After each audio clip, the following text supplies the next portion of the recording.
In Act 1, we talked about the military, the researchers, the government funding that built the internet from the ground up. But that was their internet.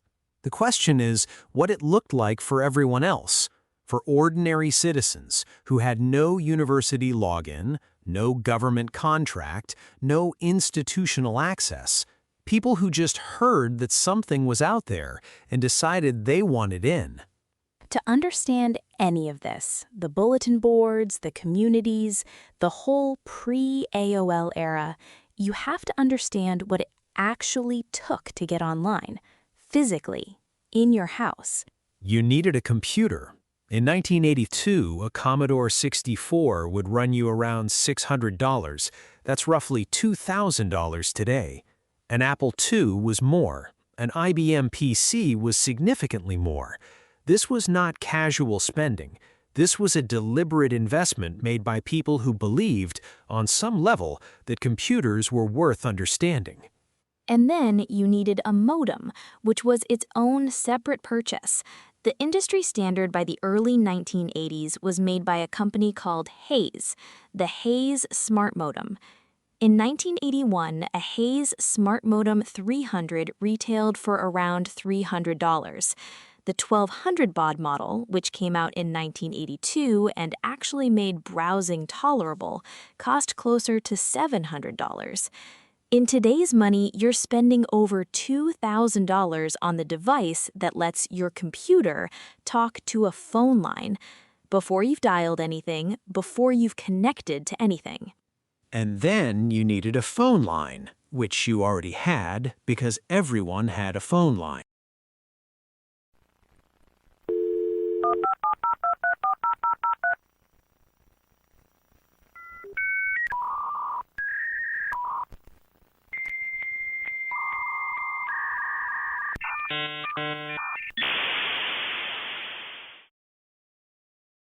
One phone line, the phone line, the whole family used.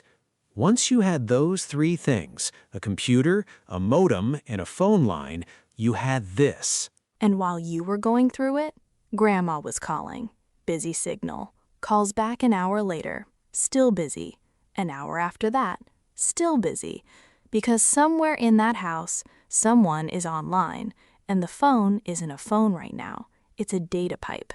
And it has been for 3 hours, and nobody thought to mention that. The phone line was shared infrastructure in every home, and suddenly one person's hobby could monopolize it for an entire evening.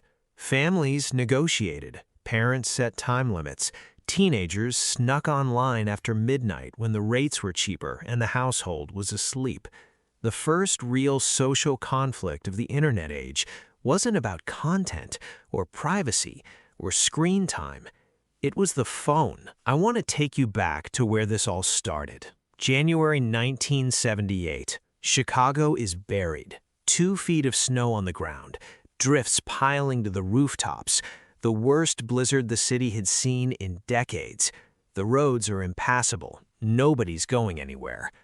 Ward Christensen, a 30-something IBM engineer, is stuck at home, and he calls his friend Randy Seuss with an idea. Christensen had been running a computer club, physical meetings, in person, every month. Members would swap software on floppy disks, trade hardware tips, show off what they'd built. The blizzard canceled everything, so Christensen proposed something. What if they built a system where club members could dial in with their home computers, leave messages, and read what other people had posted, all without leaving the house? They spent the next 2 weeks building it. Seuss wired together the hardware. Christensen wrote the software. On February 16th, the computerized bulletin board system went live. CBBS. One phone line, one computer, one modem, one connection at a time. And what ran on it was exactly what the name promised, a bulletin board, the kind you'd pin index cards to at a laundromat, except digital and accessible to anyone with a modem and a local phone number. Think Reddit, but 1978. That detail, a local phone number, mattered more than anything else about the system. In 1978, Long-distance calls cost real money. Dialing into a board across the country meant paying AT&T by the minute, and the bills added up fast. So BBSes were inherently local. Your online community was your city, your area code, your neighborhood. Geography shaped the network before anyone had a name for what a network was. The person running the board on the other end of that connection was called a sysop, system operator. They owned the computer. They paid the phone bill. They plugged in the modem every night. The entire community existed because one person decided to make their machine available and to keep it available, month after month, out of their own pocket and their own time. Plenty of sysops were adults, engineers, hobbyists, professionals, but a significant number were teenagers, 15, 16 years old, running a public communications platform out of their bedroom on hardware they'd saved up for or cobbled together from parts. A teenager in 1983 could hook a Commodore 64 to a phone line, run BBS software, and suddenly they were operating what was functionally a small media company. They decided the topics. They wrote the welcome screens. They moderated the conversations. They granted and revoked access. There was no corporate policy above them, no terms of service written by lawyers, no content moderation team in another state. The sysop was sovereign. The board was theirs. That's a kind of digital authority that essentially doesn't exist anymore. The idea that a single person, especially a young person, could own and control a communications platform from end to end. Sysop culture had its own ethics, its own hierarchies. Some sysops ran tight ships. Their board, their rules, no argument. Others ran loose, open systems, where almost anything went.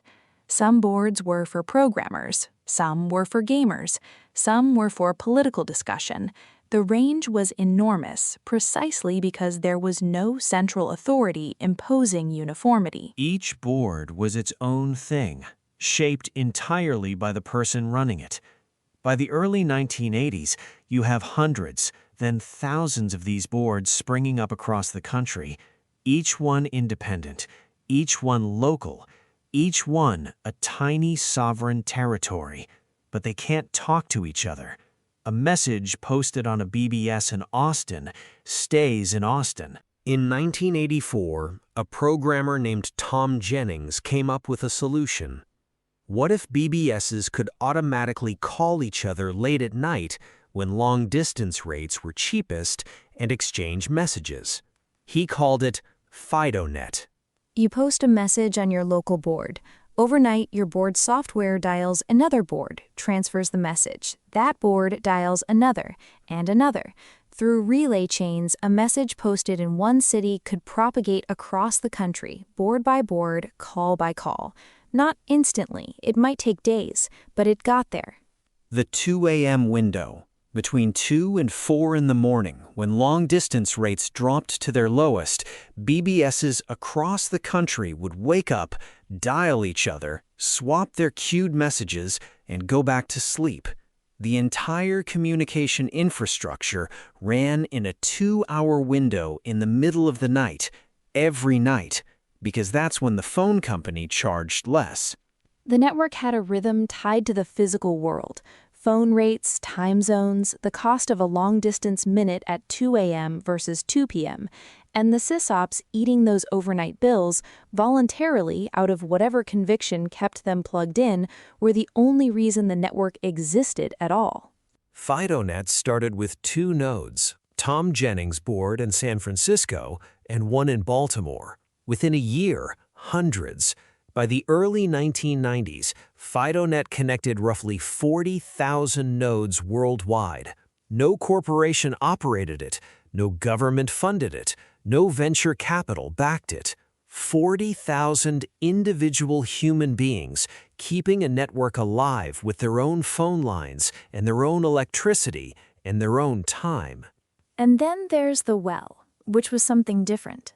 The whole Earth electronic link. Founded by Stuart Brand, the same person who created the Whole Earth Catalog, the counterculture handbook Steve Jobs later called Google in paperback form, and a physician named Larry Brilliant. The Well was a dial-up conferencing system based in Sausalito, California. It wasn't free, $8 a month, plus $2 an hour connect time. The meter was still running. And it wasn't the cheap option. It wasn't even the convenient option. People paid because of who else was paying. Bay Area writers, journalists, Grateful Dead fans, technologists, counterculture figures. The Well was the first place online where you could step outside your local BBS and into a room with people who were actively shaping how the world thought about technology, culture, and politics. The Well never had more than a few thousand active members at any point. So why does it matter? Because the Well produced an outsized share of the people who would go on to define how Americans thought about the internet.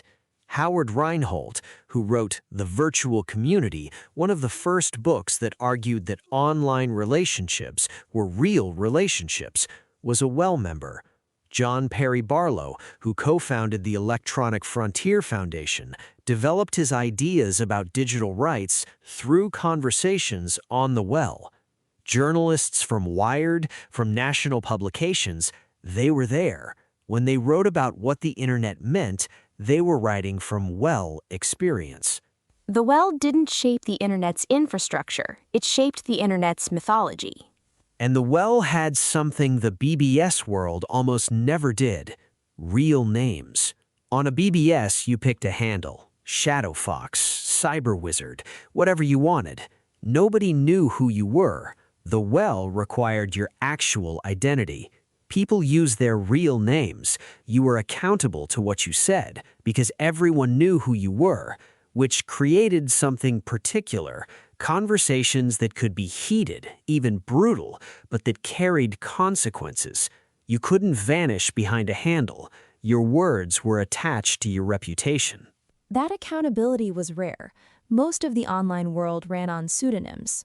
If you wanted something more structured than a BBS, something with actual customer support, organized content, a professional interface, you had two real choices in the 1980s: CompuServe and Prodigy, and they couldn't have been more different.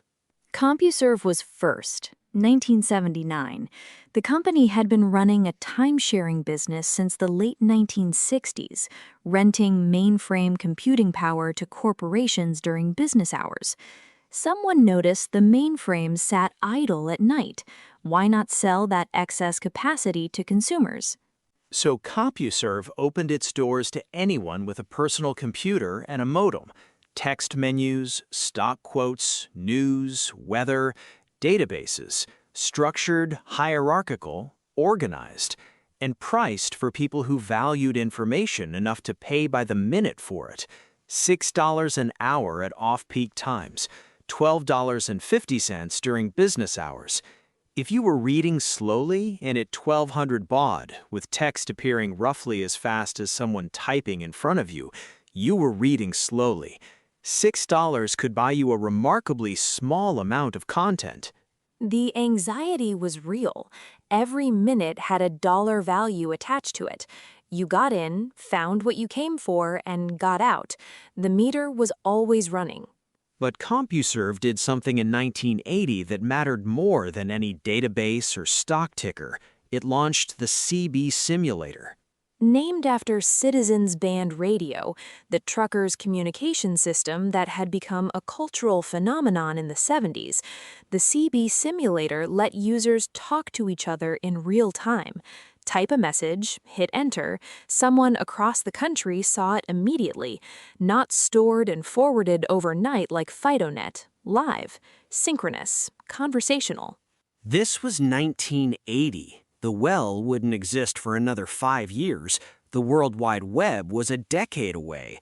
And on CompuServe, people were already talking to strangers in real time across the country at $6 an hour. The CB simulator was wildly popular, and it revealed something the company hadn't fully anticipated. people didn't sign on primarily for stock quotes, they signed on for each other.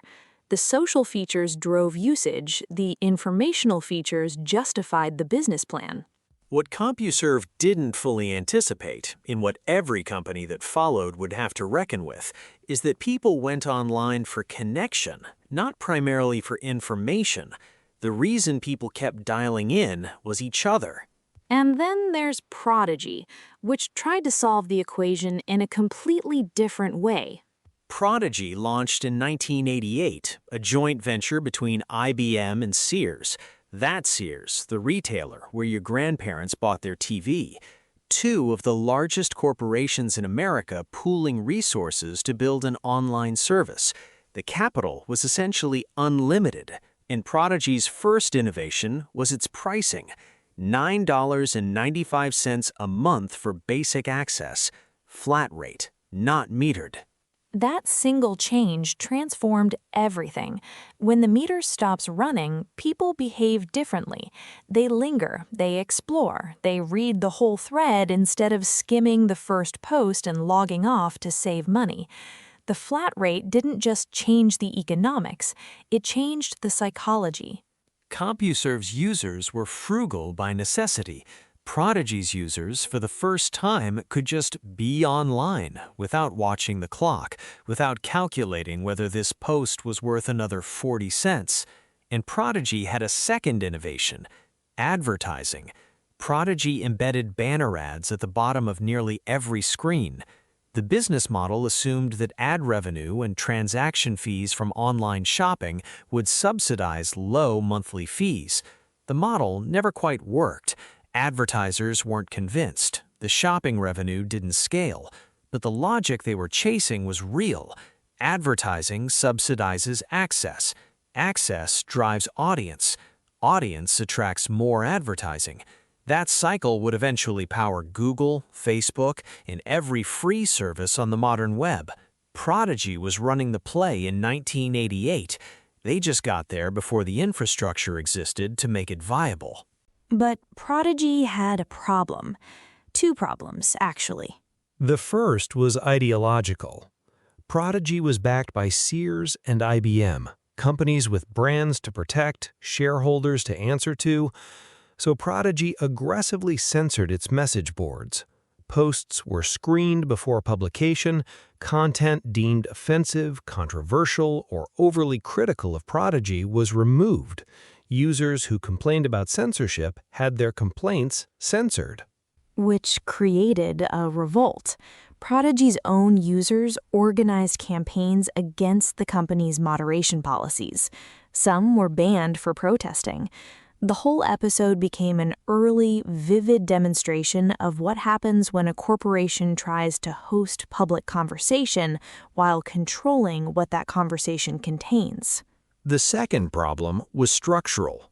Heavy posters, the most engaged members of the community, were the most expensive customers. Every message a user posted cost Prodigy money to store and transmit. So Prodigy introduced fees for users who sent more than 30 messages a month. The company that invented flat-rate pricing turned around and penalized its most active users for being active. The SYOP on a BBS would never have done that. The SYOP wanted more posts, more activity, more reason for people to dial in. Prodigy wanted engagement, but only up to a point. Past that point, engagement became a liability. The company that invented the advertising model for online services couldn't make advertising work. The company backed by two corporate giants couldn't figure out that the product was the people, not the content. So here is where we are by the mid-1990s. A teenager who wanted to be online could dial into a local BBS for free if they could stomach the busy signals their family endured and the nights they spent waiting for a 2400 baud connection to crawl a page of text onto their screen. A professional with disposable income could pay CompuServe by the hour for something that felt more polished, more organized, and cost them approximately the same as a restaurant dinner each time they stayed too long. A family could try Prodigy for $10 a month and discover the internet as a corporate product, friendly, censored, ad-supported, and penalizing if they used it too much. What united all of it was friction. The modem noise, the busy phone line, the hourly charges, the command line menus, the files that took 20 minutes to download at speeds that would humiliate a modern elevator display. Getting online required patience, tolerance for confusion, and either enough technical knowledge to configure your own system or enough money to pay someone else's. The people who did it anyway, the ones who heard that noise, waded through it, and kept coming back, they had something in common. Not income level, not profession, not age. They were curious enough to push through everything that pushed back. And for a few years, that curiosity was the velvet rope. If you wanted to be online, you had to want it enough to figure it out. What waited on the other side was imperfect, slow, expensive, and frequently broken. It was also something that had never existed before, a place where geography dissolved, where the person you were talking to at midnight might be 3 time zones away, where you could find people who shared the specific, narrow thing you cared about even if nobody in your zip code did. It wasn't convenient, it wasn't designed for you, but it was yours in a way that nothing that came next would be. Because the company that was about to change everything had looked at this landscape, at the BBS sysops paying their own phone bills, at CompuServe users anxiously watching the clock, at Prodigy users writing letters of protest about censored posts, and drawn one conclusion. What if you took all the friction away? What if you sent everyone in America a disc in the mail, charged them $20 a month, and made the whole thing feel like walking into a room where someone was already smiling at you? What if you made it so easy that your grandmother could do it? That's what comes next. And what if every time you signed on, you were greeted by 3 words so famous they would make a movie about them? Pulse Deep Dive presents Al Gore Invented the Internet, produced by Singularity Pulse Network. This series is for informational and educational purposes only. Historical accounts are sourced from published research, reporting, and public record. Some timelines are condensed for narrative clarity. Nothing in this series constitutes legal, financial, or technical advice. Views expressed are those of the hosts and do not represent the positions of any organization mentioned. Origins is a different kind of show. Every Sunday, we investigate the forces that shape the modern world, the geography, the science, the commerce, the decisions made centuries ago that are still playing out today. Find it wherever you listen to this podcast. I'm Caden. The Pulse Brief is every weekday, 10 minutes. AI, space, crypto, cybersecurity, what matters most today? Find it wherever you listen.